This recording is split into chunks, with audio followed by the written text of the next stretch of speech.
여러분, 영화나 법정 드라마를 보면 변호사가 멋지게 변호를 해가지고 좀 극적인 반전을 이루어내는 그러한 내용을 우리가 많이 볼 수 있습니다.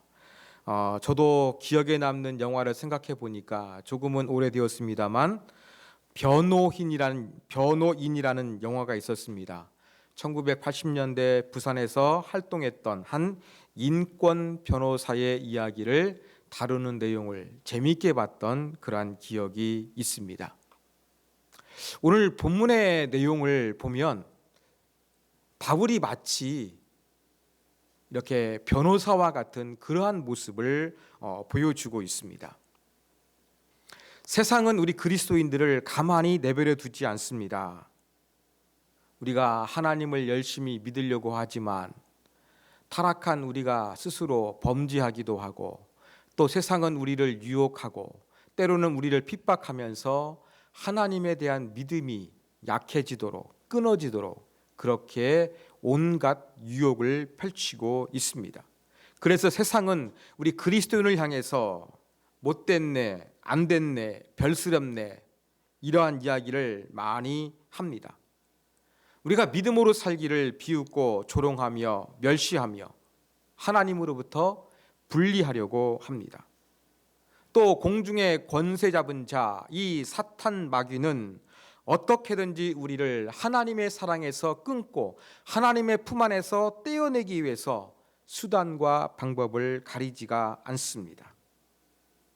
이러한 세상과 이러한 공중의 권세 잡은 마귀의 유혹으로부터 우리의 믿음은 힘을 잃고 약해질 때가 있습니다. 그래서 때로는 우리의 믿음을 포기하고 싶은 유혹에 직면하기도 합니다. 바로 이러한 상황에서 이 바울이 마치 멋진 변호사와 같이 등장하여 우리는 도저히 하나님으로부터 떨어질 수 없는 그러한 존재입니다 라는 것을 아주 멋지게 설득하고 외치고 있는 모습이 오늘 본문의 내용이다, 이렇게 말씀드릴 수가 있습니다. 법정에서 변호사가 논리적으로 변호하게 되는 것처럼 사도 바울도 우리가 하나님의 사랑으로부터 끊을 수 없다는 것을 설득력 있게 선포하기 위하여 4가지 질문을 던지고 또 답을 하면서 이것을 점점 강하게 표현해 나가고 있습니다. 이러한 내용을 우리가 좀 더 자세히 살펴보고자 합니다. 첫 번째, 사도 바울은 누가 우리를 대적할 것인가, 이러한 질문을 던집니다. 31절에 보면 하나님이 우리를 위하시면 누가 우리를 대적하리요. 하나님은 죄에 빠진 저와 여러분들을 무조건적인 사랑으로 구원해 주셨습니다. 그런데 이러한 하나님의 사랑을 우리 인간들은 온전히 신뢰하지 못하고 믿지 못할 때가 있습니다. 내가 이렇게 믿음이 부족한데 과연 하나님께서 나를 끝까지 사랑해 주실까? 내가 오랫동안 이렇게 예수를 믿어도 연약한 믿음의 상태인데 이러한 나를 하나님께서 버리시지는 않을까? 이러한 의심이 우리 안에서 가끔씩 불쑥불쑥 솟구쳐 날 때가 있습니다. 이러한 의심, 회의, 때론 불안에 휩싸이게 되면 우리의 구원이 흔들리기가 쉽습니다. 이렇게 우리가 의심과 불안과 회의에 사로잡혀 하나님의 사랑을 의심하게 될 때에 사도 바울은 무엇이라고 변호를 하고 있습니까? 만일 하나님이 우리를 위하시면 누가 우리를 대적하리요? 하나님이 어떠한 분입니까? 하나님은 우리를 위한 분이라고 사도 바울은 이야기를 합니다. 우리를 위한 하나님, 이것을 보다 쉽게 표현하면 하나님은 우리 편이라는 이야기입니다. 하나님은 우리 편이시기 때문에 늘 내 편에서 나를 도와주시고 우리를 도와주시고 우리를 지키시고 나를 지켜주신다고 이야기를 합니다. 그러면서 내 편이신 하나님께서 얼마나 큰 사랑을 보여주셨는가 32절에서 이야기합니다. 자기 아들을 아끼지 아니하시고 우리 모든 사람을 위하여 내주신 이가 어찌 그 아들과 함께 모든 것을 우리에게 주시지 아니하겠느냐. 우리 편이신 하나님께서 우리를 위해서 가장 값진 것을 내어주셨다는 거예요. 가장 값진 것을 내어주셨으니까 덜 값진 것을 내어주는 것은 쉽다는 거예요. 이미 예수님을 통해서 하나님이 사랑을 우리 가운데 보여주셨으니까 나머지 것으로서 우리에게 사랑을 보여주시는 것은 이것은 아주 쉽다는 것입니다. 이것을 쉽게 이해하기 위해서 말씀을 드리면 엄청나게 많은 재력가가 있습니다. 그 사람이 100억을 기부했습니다. 이 100억을 기부한 사람이 돈 1,000만을 기부하는 거, 이거 쉬울까요? 어려울까요? 쉬울 것입니다. 바울의 논리가 이와 똑같습니다. 하나님께서 가장 사랑하시는 독생자 예수님을 우리를 위해서 내어주셨기 때문에 나머지 것들을 우리에게 제공해 주시고 또 우리의 필요를 채워주시는 것, 이것은 너무나 당연하고 확실하다는 것입니다. 쉽게 말해서 하나님은 최고의 것을 우리에게 주셨으니까 모든 것을 우리에게 주실 수 있는 확실한 내 편이시다. 바울은 이렇게 지금 주장하고 있습니다. 자, 두 번째 바울은 어떠한 질문을 던집니까? 누가 우리를 고발하겠는가? 33절. 누가 등이 하나님께서 택하신 자들을 고발하리요? 의롭다 하신 이는 하나님이시니. 우리를 고발할 사람이 아무도 없다는 거예요. 왜요? 우리를 의롭다고 말씀하신 분이 하나님이시기 때문에 그렇다는 것입니다. 아니, 하나님께서 더 이상 우리를 죄인 취급하지 아니하고 죄를 묻지 아니하시는데 누가 감히 우리를 하나님 앞에서 고소하겠습니까? 우리를 고소할 존재는 없다는 것입니다. 그런데 현실은 그렇지가 않지요. 사탄 마귀는 우리에게 다가와 이렇게 속삭입니다. 너는 죄를 지었으니까 네 구원 확신할 수가 없어. 어쩌면 물 건너 갔는지도 몰라. 특히 너는 모르고 죄를 짓는 것이 아니라 알고 죄를 지는 나쁜 사람이잖아. 똑같이 그 죄를 반복하고 있잖아. 그러니까 너 같은 놈은 절대 구원받을 수 없어. 사탄은 이러한 생각을 우리 가운데 심어줍니다. 그런데 한번 생각해 보십시오, 여러분. 이러한 사탄의 말이 맞습니까? 틀립니까? 상식적으로는 맞는 말 아닙니까? 이러한 말을 들으면 이러한 마귀의 속삭임 앞에서 우리가 조금 제대로 된 변명을 하기가 솔직히 어려울 정도입니다. 이게 우리의 솔직한 어떠한 신앙의 고백이라고 저는 생각을 합니다. 그런데 성경은 어떻게 말하고 있습니까? 우리가 죄를 짓기 때문에 구원받기 힘들다는 마귀의 논리가 상식적으로 맞는 것 같지만 하나님께서 우리를 죄 때문에 더 이상 고발하지 않는다고 이야기하고 있습니다. 하나님은 우리를 죄인 취급하는 것이 아니라 우리를 의롭다고, 이것을 신학적으로 칭의라고 하지 않습니까? 의롭다고 이렇게 인정해 주셨기 때문에 더 이상 우리를 고발할 것은 아무것도 없다. 사도 바울은 이렇게 외치고 있습니다. 세 번째 바울이 던지는 질문은 무엇입니까? 누가 우리를 정죄하겠는가?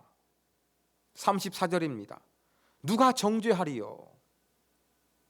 여러분, 이것은 앞에서 살펴본 두 번째 질문, 이 고발과 연결지어서 같이 생각해 볼 필요가 있습니다. 자, 고발은 뭡니까? 법정에서 어떠한 시시비비가 있기 때문에 이 잘잘못을 분별하기 위해 가지고 이제 재판을 제기하는 것이 바로 고발입니다. 정죄는 무엇입니까? 죄가 있다고 판단을 내리는 거거든요. 쉽게 말하면 유죄 판결입니다. 자, 고발하는 것과 죄에 대한 판결을 내리는 것, 공통점이 무엇입니까? 두 가지 모두 법적인 용어라는 공통점이 있습니다. 그러나 차이점도 있습니다. 고발이라는 것은 법적인 시시비비를 다투기 위해서 이제 재판을 열릴 수 있도록 그렇게 이제 행동을 개시하는 절차가 고발이라고 할 수가 있습니다. 그런데 정죄, 유죄 판결은 이 고발된 것을 재판을 열어가지고 여기에 대한 결론을 내리는 것이라고 그렇게 우리가 이야기를 할 수가 있겠지요. 그러므로 우리는 이 말씀을 이 고발과 정죄 연결 지어서 생각해 볼 수가 있습니다. 아니, 고발하는 자체, 하나님께서 우리를 죄가 없다고 그렇게 의롭다고 인정해 주셨기 때문에 고발이 안 되는데 여러분 유죄 판결을 내릴 수가 있겠습니까? 안 되겠지요. 재판이 열리더라도 무죄 판결이 나고 말 것이지요. 뻔한 결과가 예상되는 것입니다. 이것이 바로 사도 바울의 주장인 것입니다. 죄가 있다고 주장하는데 하나님 그렇다 하셨다. 그런데 유죄 판결을 내릴 수 있어? 이건 어림없는 소리야. 바울은 이렇게 지금 주장을 하는 것입니다. 그러면서 정죄할 수 없는 또 다른 근거를 바울은 제시합니다. 34절 후반부입니다. 죽으실 뿐만 아니라 다시 살아나신 이는 그리스도 예수시니 그는 하나님 우편에 계신 자여 우리를 위하여 간구하는 자신이라. 자, 예수님이 무엇을 하신다고요? 우리를 위해 죽으셨을 뿐만 아니라 부활하셨습니다. 그래서 하늘로 올라가 승천하셨죠. 하나님 보좌 우편에 앉아 계십니다. 하나님 보좌 우편에 앉아 계신 예수님 뭘 하고 계십니까? 우리를 위해서 기도하고 계신다고 말씀하고 있습니다. 우리 지난 시간에 살펴봤던 이 성령의 역할은 바로 무엇이었습니까? 말할 수 없는 탄식으로 우리 안에서 기도하시는 성령님의 중보 사역을 우리가 살펴봤습니다. 흥미롭게도 같은 본문 안에서 사도 바울은 성령의 중보 사역과 또 성자 예수 그리스도의 중보 사역을 동시에 지금 언급을 하고 있습니다. 우리 마음 안에서는 성령께서 우리를 위하여 기도해 주시고 저 하나님 보좌 우편에 앉아 계신 예수님께서는 바로 우리를 위해서 기도해 주신다는 것입니다. 이렇게 예수님께서 우리를 위해서 기도하시기 때문에 우리가 정죄함을 당할 수 있겠습니까? 당할 수가 없다는 것입니다. 특히 우리가 정죄함을 당한다고 한다 그러면 예수님의 죽으심이 무효가 되는 거예요. 예수님의 핏값으로 우리가 지금 죄에서 해방이 되었는데 다시 정죄 판결, 죄가 있다고 유죄 판결을 받게 되면 예수님의 핏값이 완전히 물거품이 되고 마는 것입니다. 그렇기 때문에 우리에게 정죄함은 도저히 있을래야 있을 수가 없다는 것이 사도 바울의 주장이에요. 또 이것을 위해서 예수님께서 실제 죽으셨을 뿐만 아니라 완전히 우리의 구원이 완성될 때까지 하늘 보좌 위에서 간절히 기도하심을 사람들에게 설명해 주고 있는 것입니다. 네 번째 사도 바울의 의문의 제기는 무엇입니까? 누가 우리를 하나님의 사랑에서 끊겠는가? 35절 누가 우리를 그리스도의 사랑에서 끊으리요? 환난이나 공고나 박해나 기근이나 적신이나 위험이나 칼이랴 아무것도 없다는 것이지요. 자, 우리를 하나님의 사랑에서 끊을 수 없는데 하나님의 사랑을 받고 있는데 현실적으로는 우리에게 무엇이 존재합니까? 여러 적대적인 세력들과 우리가 힘들고 어려운 상황에 직면하는 것이 사실입니다. 그 몇 가지를 나열하지요. 환난, 공고, 박해, 기근, 적신, 위험, 칼. 이 바울이 지금 언급하고 있는 단어들을 보면은요, 실제 바울이 전부 경험했던 것입니다. 마지막 칼만 조금 빼놓고 바울이 정말로 이렇게 신앙생활하고 복음을 증거하면서 그가 직접 체험했던 것들을 지금 언급하고 있는 것입니다. 그러면 사도 바울은 마치 도살장에 죽임을 당하기 위해서 끌려가는 양처럼 늘 그렇게 참 죽을 수밖에 없는 위험과 위기와 힘든 상황에 처했음을 사도 바울이 지금 표현을 하고 있습니다. 그런데 이러한 모든 시련 앞에서도 하나님이 우리를 사랑하신다는 것이 바울의 주장입니다. 자, 환난이 무엇입니까? 이 환난은 로마 시대에 이 곡식을 타작할 때 사용되는 이 트리볼룸이라는 타작기를 의미하는 것입니다. 환난은 이 타작에서 곡식을 만들어내는 것처럼 우리의 것을 자꾸 막 벗겨내고 우리에게 고통을 주는 그러한 어려운 상황을 지금 표현하는 단어입니다. 곤고, 이건 정신적인 고통입니다. 핍박, 이것은 의도적으로 종교적인 이유 때문에 당하는 손해와 어려움입니다. 기근, 먹을 것이 없어 굶주린 상태입니다. 헐벗음, 먹을 것뿐만 없는 것이 아니라 입을 것도 없어가지고 그렇게 처량한 신세, 부끄러운 상태를 나타내는 것이 바로 헐벗음이라는 단어입니다. 위험이라는 것은 말 그대로 삶에 찾아온 위기를 뜻합니다.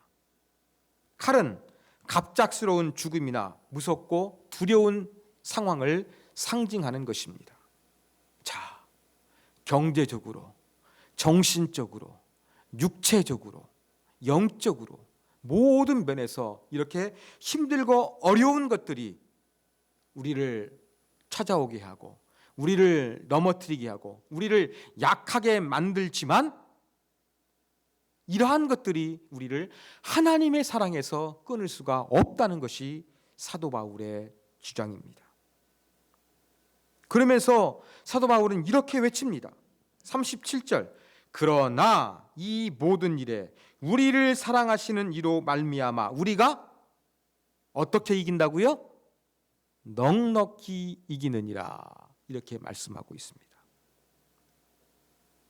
여러분, 이렇게 힘들고 어려운 온갖 우리의 신앙의 위기를 만드는 것들이 많이 있지만 이러한 모든 것들을 우리가 넉넉히 이긴다고 이야기를 하고 있습니다. 때로는 이기되 상처뿐인 영광을 경험할 때도 있습니다. 이겼다는 명분은 가지고 있지만 정말 그 안에서는 심각한 현실이 나타나게 되는 그러한 승리도 존재합니다. 그런데 여러 가지 육체적, 경제적, 정신적, 영적인 고난, 여기서부터 이기는 것은 상처뿐인 영광이 아니라 어떻게 이긴다고요? 넉넉히 이기느니라. 사도 바울은 이렇게 단호하게 선포하고 있다는 것입니다. 그리고 이기는 방법도 무엇입니까? 우리 믿는 자들이 정말로 신앙을 지키기 위해서 노력하기 때문에 그런 것이 아니라 우리를 사랑하시는 이로 말미암아 하나님의 사랑 때문에 우리가 이긴다는 것이지 우리의 내적인 힘으로 이기는 것이 아니라는 것을 사도 바울은 이렇게 분명히 표현하고 있습니다.